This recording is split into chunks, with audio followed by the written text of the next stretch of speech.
kuasa Roh Kudus mengalirlah di tempat ini, mengalirlah oh Roh Kudus di hidupku,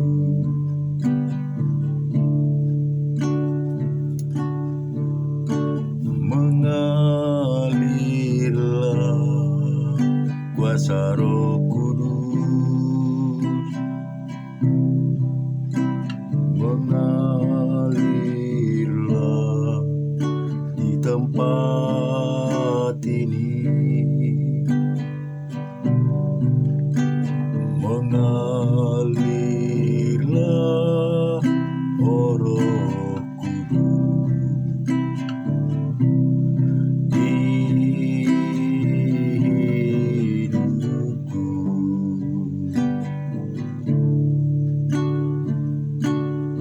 bagaikan tanah kering yang merindukan air. Demikianlah hidupku,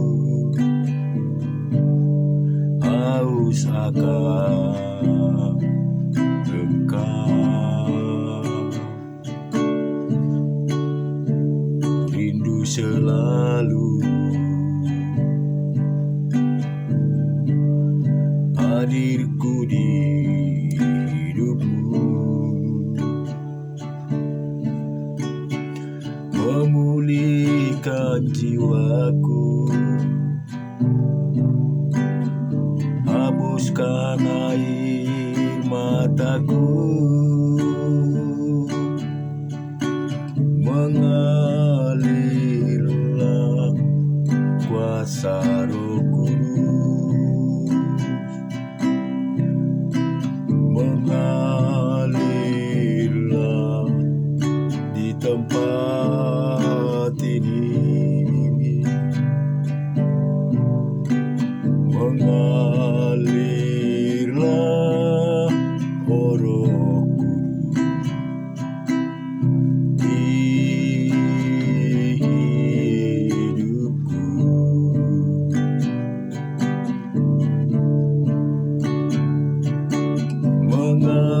mengalirlah kuasa Roh Kudus,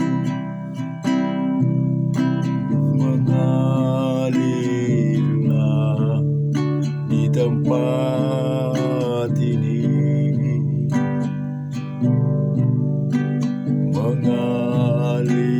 mengalirlah oh Roh Kudus di hidupku. Haleluya, haleluya,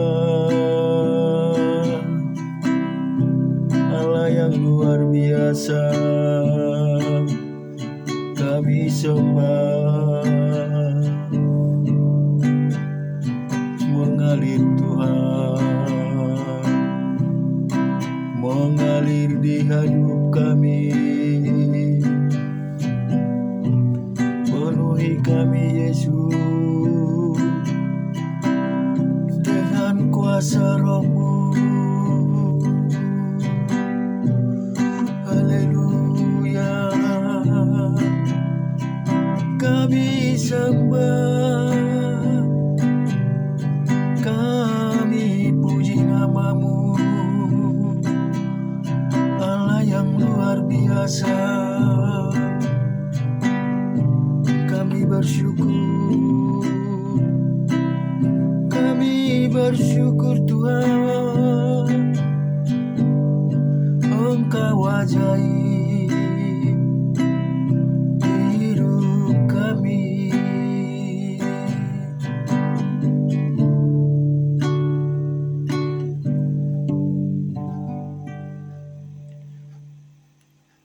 Puji dan syukur hanya bagi-Mu ya Tuhan.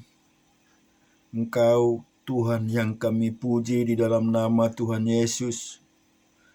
Terima kasih ya Bapa buat setiap pertolongan-Mu di dalam kehidupan kami.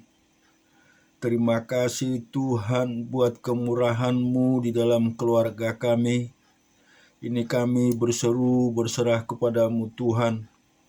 Biarlah kiranya kasih-Mu dan pemeliharaan-Mu selalu ada di setiap hidup kami.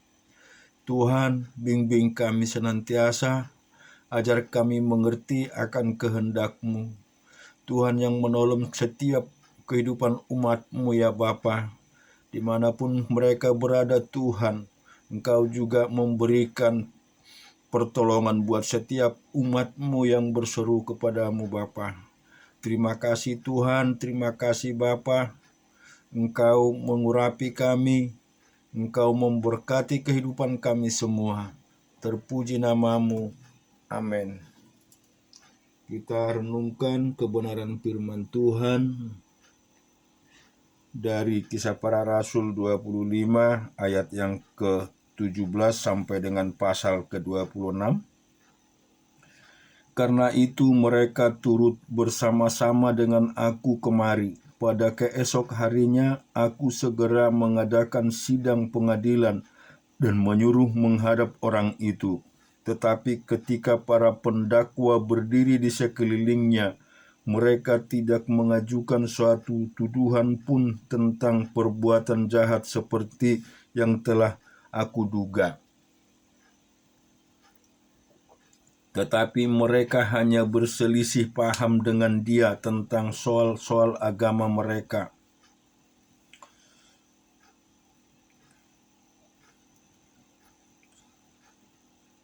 Dan tentang seorang bernama Yesus yang sudah mati, sedangkan Paulus katakan dengan pasti bahwa ia hidup.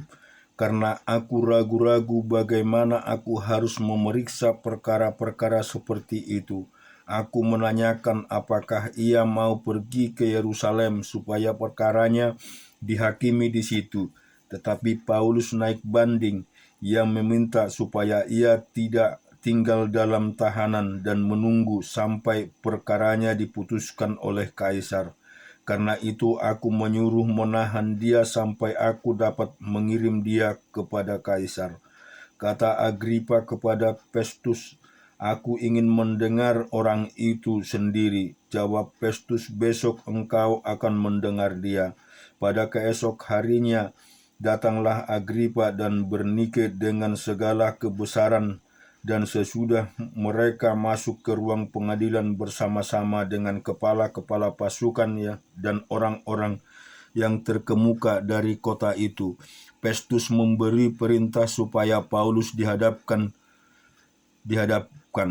Festus berkata, "Ya Raja Agripa serta semua yang hadir di sini bersama-sama dengan kami, lihatlah orang ini yang kami tuduh oleh semua orang Yahudi, baik yang di Yerusalem maupun yang di sini. Mereka telah datang kepadaku dan sambil berteriak-teriak mereka mengatakan bahwa ia tidak boleh hidup lebih lama. Tetapi ternyata kepadaku bahwa tidak berbuat sesuatu. Tetapi ternyata kepadaku bahwa ia tidak berbuat sesuatu pun yang setimpal dengan hukum mati, dan karena itu naik banding kepada Kaisar. Aku memutuskan untuk mengirim dia menghadap Kaisar, tetapi tidak ada apa-apa yang pasti yang harus kutulis kepada Kaisar tentang dia. Itulah sebabnya aku menghadapkan dia di sini kepada kamu semua, terutama kepada Raja Agripa, supaya setelah diadakan pemeriksaan aku dapat menuliskan sesuatu. Tetapi pada hematku tidaklah wajar untuk mengirim seorang tahanan dengan tidak menyatakan tuduhan-tuduhan yang diajukan terhadap dia. Di pasal 26, kata Agripa kepada Paulus, "Engkau diberi kesempatan untuk membela diri." Paulus memberi isyarat dengan tangannya lalu memberi pembelaan. yang pembelaannya seperti berikut. Ya Raja Agripa, aku merasa berbahagia karena pada hari ini aku diperkenankan untuk memberi pertanggungan jawab di hadapanmu terhadap segala tuduhan yang diajukan orang-orang Yahudi terhadap diriku, terutama karena engkau tahu benar-benar adat istiadat dan persoalan orang Yahudi. Sebab itu aku meminta kepadamu supaya engkau mendengarkan aku dengan sabar. Semua orang Yahudi mengetahui jalan hidupku sejak masa mudaku, sebab dari semula aku hidup di tengah-tengah bangsaku di Yerusalem. Sudah lama mereka mengenal aku, dan sekiranya mereka mau, mereka dapat memberi kesaksian bahwa aku telah hidup sebagai seorang Farisi menurut mazhab yang paling keras dalam agama kita, dan sekarang aku harus menghadap pengadilan oleh sebab aku mengharapkan kegenapan janji yang diberikan Allah kepada nenek moyang kita dan yang dinantikan oleh kedua belas suku kita, sementara mereka saling siang malam melakukan ibadahnya dengan tekun. Dan karena pengharapan itulah, ya Raja Agripa, aku dituduh orang-orang Yahudi. Mengapa kamu menganggap mustahil bahwa Allah membangkitkan orang mati? Bagaimanapun juga, aku sendiri pernah menyangka bahwa aku harus keras bertindak menentang nama Yesus dari Nazaret. Hal itu kulakukan juga di Yerusalem. Aku bukan saja telah memasukkan banyak orang kudus ke dalam penjara setelah aku memperoleh kuasa dari imam-imam kepala, tetapi aku juga setuju jika mereka dihukum mati. Dalam rumah-rumah ibadat aku sering menyiksa mereka dan memaksanya untuk menyangkal imannya, dan dalam amarah yang meluap-luap aku mengejar mereka bahkan sampai ke kota-kota asing. Dan dalam keadaan demikian, ketika aku dengan kuasa penuh dan tugas dari imam-imam kepala sedang dalam perjalanan ke Damsyik, tiba-tiba, ya Raja Agripa, pada tengah jalan itu cahaya yang lebih terang daripada cahaya matahari turun dari langit meliputi aku dan teman-teman seperjalananku. Kami semua rebah ke tanah, dan aku mendengar suatu suara yang mengatakan kepadaku dalam bahasa Ibrani, Saulus, Saulus, mengapa engkau menganiaya aku? Sukar bagimu menendang ke galah rangsang. Tetapi aku menjawab, siapa engkau Tuhan? Kata Tuhan, akulah Yesus yang kau aniaya itu.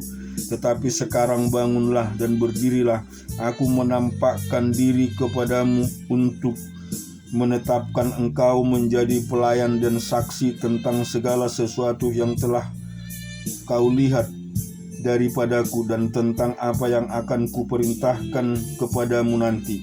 Aku akan mengasingkan engkau dari bangsa ini dan dari bangsa-bangsa lain, dan aku akan mengutus engkau kepada mereka untuk membuka mata mereka supaya mereka berbalik dari kegelapan kepada terang, dari kuasa iblis kepada Allah, supaya mereka oleh imam mereka kepadaku memperoleh pengampunan dosa dan mendapat bagian dalam apa yang ditentukan untuk orang-orang yang dikuduskan. Sebab itu, ya Raja Agripa, kepada penglihatan yang dari sorga itu tidak pernah aku tidak taat, tetapi mula-mula aku memberitakan kepada orang-orang Yahudi di Damsyik, di Yerusalem dan di seluruh tanah Yudea, dan juga kepada bangsa-bangsa lain, pada mereka harus bertobat dan berbalik kepada Allah, serta melakukan perjalanan pekerjaan yang sesuai dengan pertobatan itu. Karena itulah orang-orang Yahudi menangkap aku di bait Allah dan mencoba membunuh aku, tetapi oleh karena pertolongan Allah aku dapat hidup sampai sekarang dan memberi kesaksian kepada orang-orang kecil dan orang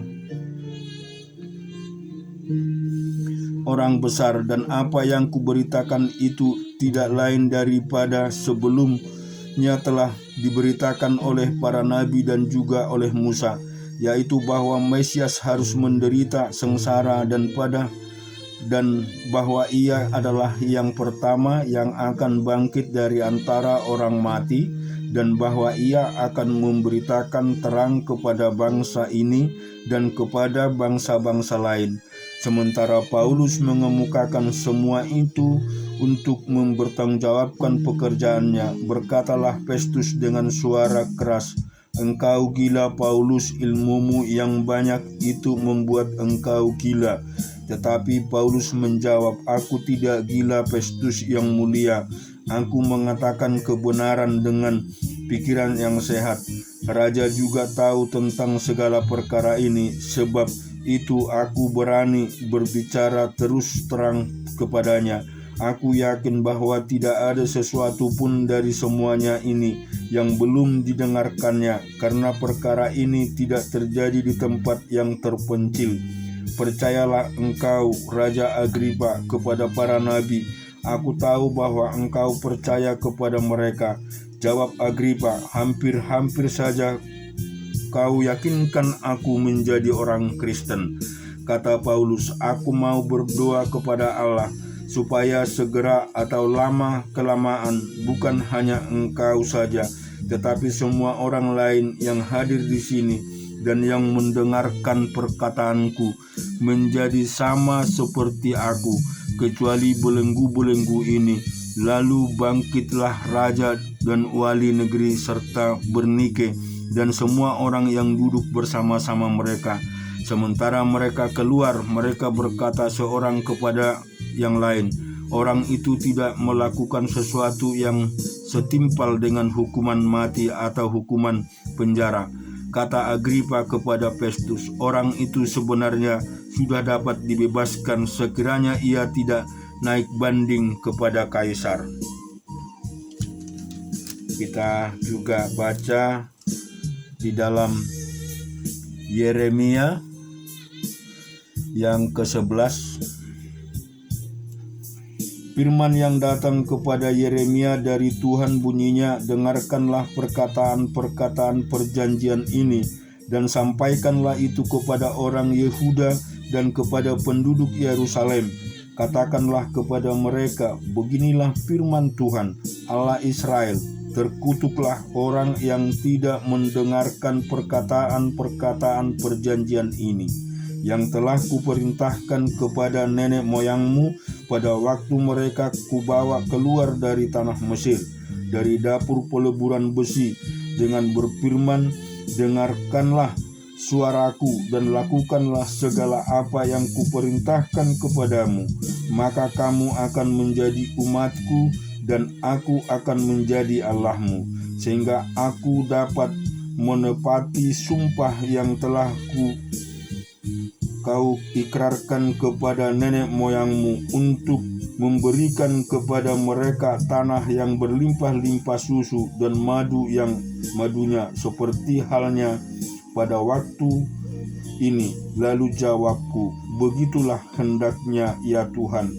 Berfirmanlah Tuhan kepadaku, serukanlah segala perkataan ini di kota-kota Yehuda dan di jalan-jalan Yerusalem dengan mengatakan, dengarkanlah perkataan-perkataan perjanjian ini dan lakukanlah itu, sebab aku sungguh-sungguh memperingatkan nenek moyangmu pada waktu aku menuntun mereka keluar dari tanah Mesir. Sampai kepada waktu itu aku memperingatkan mereka terus-menerus, dengarkanlah suaraku. Tetapi mereka tidak mau mendengarkan ataupun memperhatikannya, melainkan mereka masing-masing mengikuti kedegilan hatinya yang jahat. Maka aku telah mendatangkan ke atas mereka segala perkataan perjanjian ini, yang telah kuperintahkan dipegang, tetapi mereka tidak memegangnya. Berfirmanlah Tuhan kepadaku, telah terdapat persepakatan jahat di antara orang Yehuda dan penduduk Yerusalem. Mereka sudah jatuh kembali kepada kesalahan nenek moyang mereka yang dahulu, telah menolak mendengar firman-Ku. Mereka mengikuti Allah lain dan beribadah kepadanya. Kaum Israel dan kaum Yehuda telah mengingkari perjanjian-Ku yang telah Kuikat dengan nenek moyang mereka. Sebab itu beginilah firman Tuhan, sesungguhnya Aku mendatangkan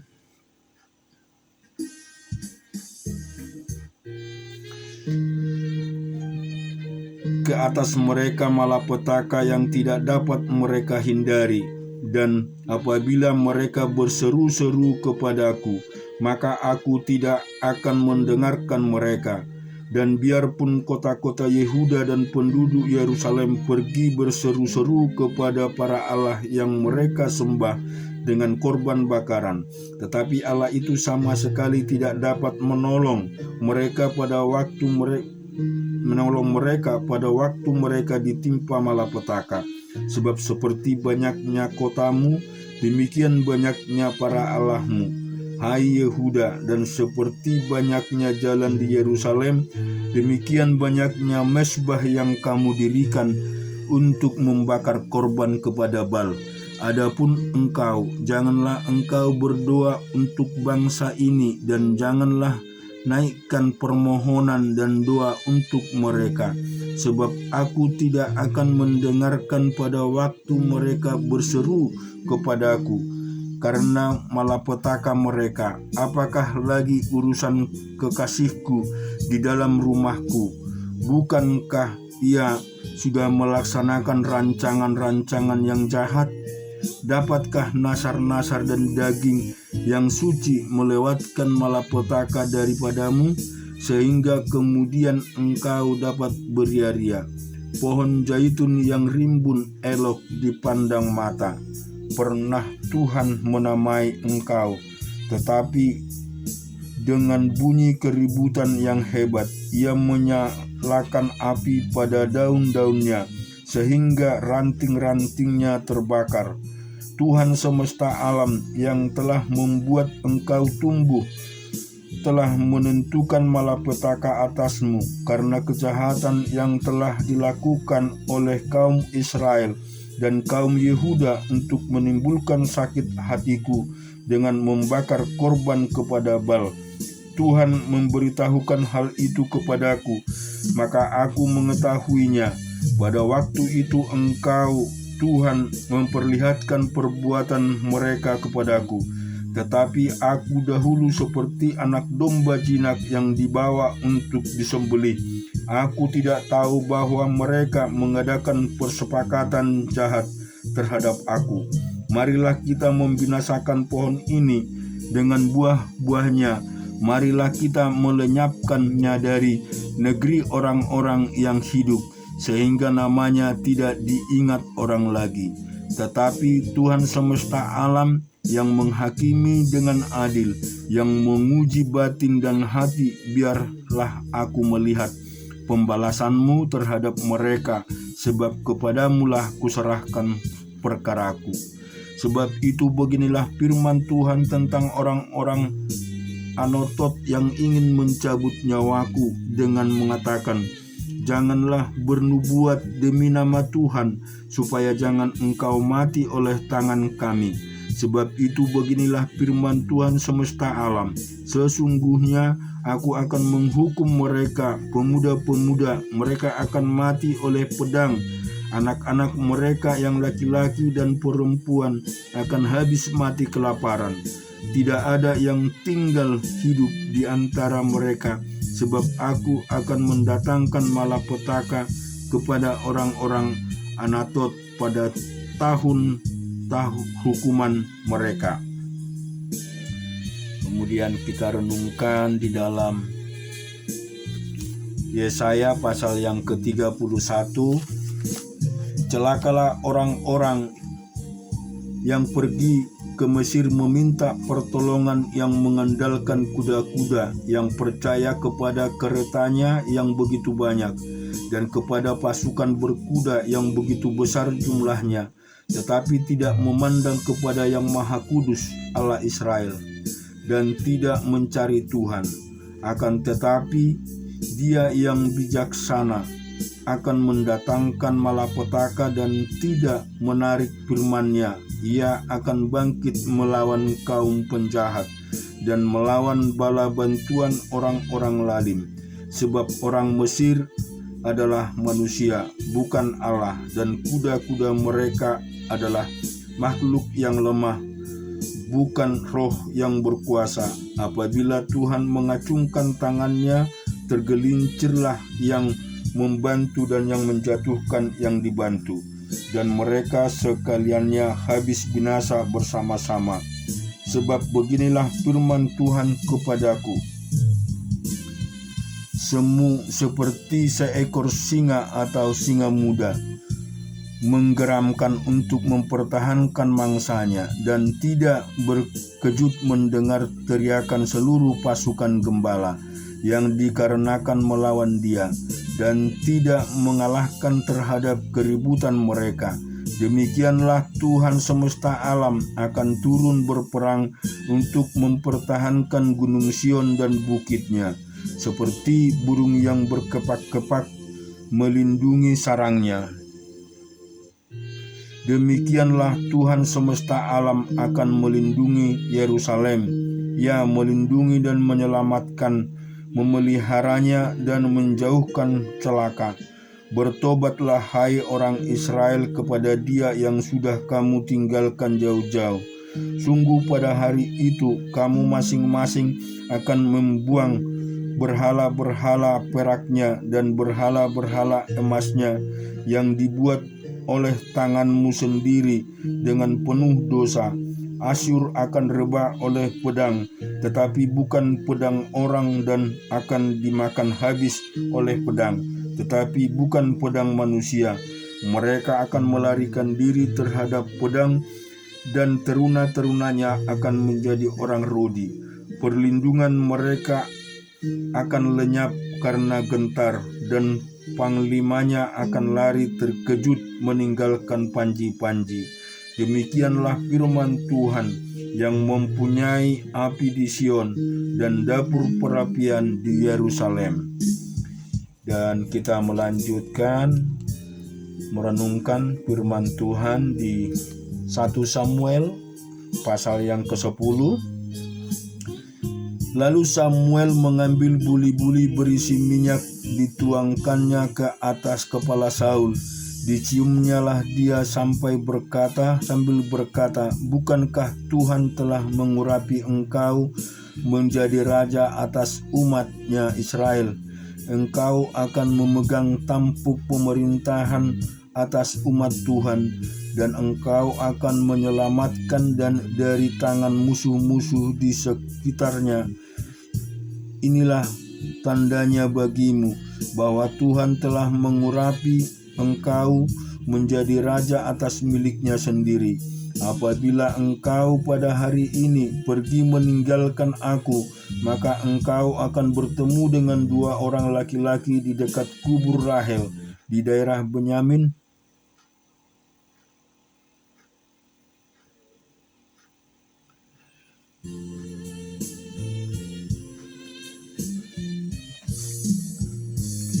Di daerah Benyamin di Zelsa. Mereka akan berkata kepadamu, keledai-keledai yang engkau cari itu telah diketemukan, dan ayahmu tidak memikirkan keledai-keledai itu lagi, tetapi ia khawatir mengenai kamu. Katanya, apakah yang akan kuperbuat untuk anakku itu? Dari sana engkau akan berjalan terus lagi dan sampai ke pohon terbatin Tabor. Maka di sana engkau akan ditemui oleh 3 orang laki-laki yang naik menghadap Allah di Betel. Seorang membawa 3 ekor anak kambing, seorang membawa 3 ketul roti, dan yang lain lagi sebuyung anggur. Mereka akan memberi salam kepadamu dan memberikan kepadamu 2 ketul roti yang akan kuterima dari mereka. Sesudah itu engkau akan sampai ke Gibea, Allah tempat kedua kedudukan pasukan orang Palestina. Dan apabila engkau masuk ke kota, engkau akan berjumpa di sana dengan serombongan nabi yang turun dari bukit pengorbanan dengan gambus rebana, suling dan kecapi di depan mereka. Mereka sendiri akan kepenuhan seperti nabi, maka roh Tuhan akan berkuasa atasmu. Engkau akan kepenuhan bersama-sama dengan mereka dan berubah menjadi manusia lain. Apabila tanda-tanda ini terjadi kepadamu, lakukanlah apa saja yang didapatkan oleh tanganmu, sebab Allah menyertai engkau. Engkau harus pergi ke Gilgal mendahului aku, dan camkanlah aku akan datang kepadamu untuk mempersembahkan korban bakaran dan korban keselamatan. Engkau harus menunggu 7 hari lamanya sampai aku datang kepadamu dan memberitahukan kepadamu apa yang harus kau lakukan. Sedang ia berpaling untuk pergi meninggalkan Samuel, maka Allah mengubah hatinya menjadi lain, dan segala tanda-tanda yang tersebut itu terjadi pada hari itu juga. Ketika mereka sampai di Gibea, dari sana maka bertemulah ia dengan serombongan nabi. Roh Allah berkuasa atasnya, dan Saul turut kepenuhan seperti nabi di tengah-tengah mereka. Dan semua orang yang mengenalnya dari dahulu melihat dengan heran bahwa ia bernubuat bersama-sama dengan nabi-nabi itu. Lalu berkatalah orang banyak yang satu kepada yang lain, apabila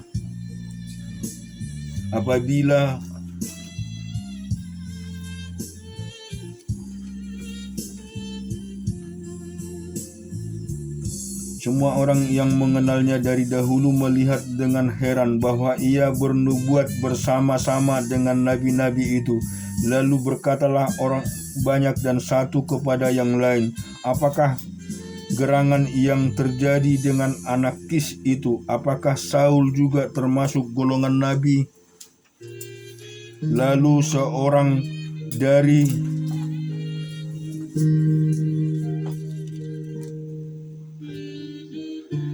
tempat itu menjawab, siapakah bapa mereka? Itulah sebabnya menjadi peribahasan, apakah Saul juga termasuk golongan nabi? Setelah habis itu kepenuhan seperti nabi, pulanglah ia. Dan paman Saul berkata kepadanya,